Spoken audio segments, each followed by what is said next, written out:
Hey up Woodlanders, I just wanted to do a quick video about coppice cutting workflow, particularly with hazel. If you're fortunate enough to work in established hazel coppice that's cut on a regular basis, I really don't think you need this video. But if you're working in overstood coppice, neglected coppice, hazel coppice that hasn't been cut in decades, then maybe this will be of some use, particularly so if you're new to this sort of work. It's raining in its room and workflow.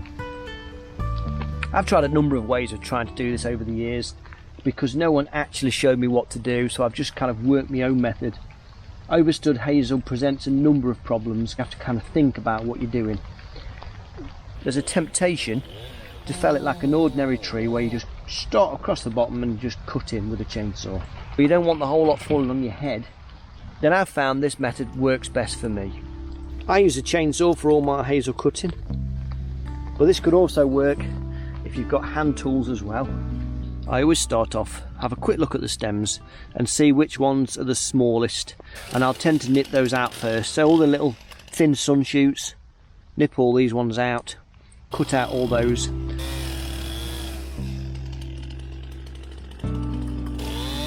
And I'll pull them out.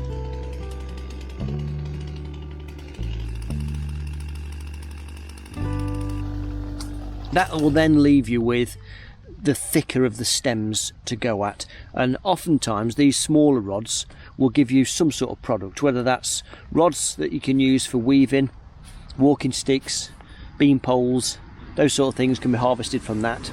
Then you're left with some of the bigger stems like this, which for me is either wood for charcoal making or it'll end up as firewood. Hazel is an excellent firewood. So what I'll do is I'll gradually work my way around the tree, just nipping each one of those off, sometimes quite high up. So if I can't get nice and low at the start of the cut, I'll cut it off maybe at the knuckle, so sort of up here somewhere. Cut them out as single stems.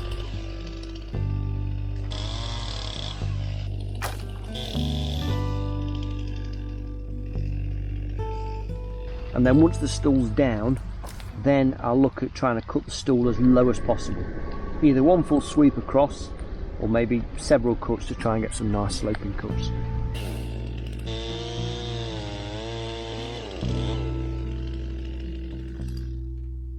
As I cut down each one of these stems, I'll actually process it there and then. So I've got an idea of what product I want. If it's firewood, for me, it gets cut into a roughly a 6 foot length. And so rather than end up with a tangled up mess, I like to cut and process each stem as it comes down. When I do it like that, the workflow for me is a lot better. I can tidy up the brash as I'm going, rather than end up with this big pile that you can't walk over anymore and you're tripping yourself up on it.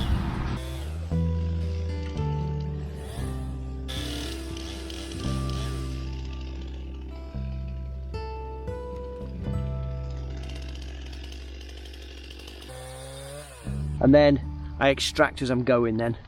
And finally, if I've got no use for the brash, then it ends up on some sort of brash pile a bit like behind me.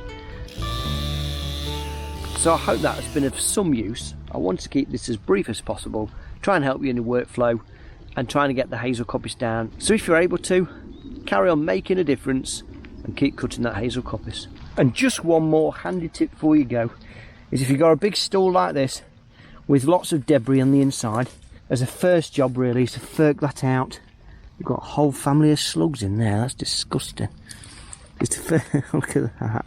Oh, that's just awesome. I didn't expect to find that in there at all. But I ferk all that out because you don't really want your saw going through that lot, especially if there's grit and stones in there.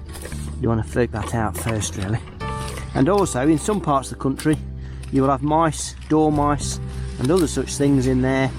You just don't want to disturb them, so it's just a good little habit to get into, to clear your stool out before you start cutting anything.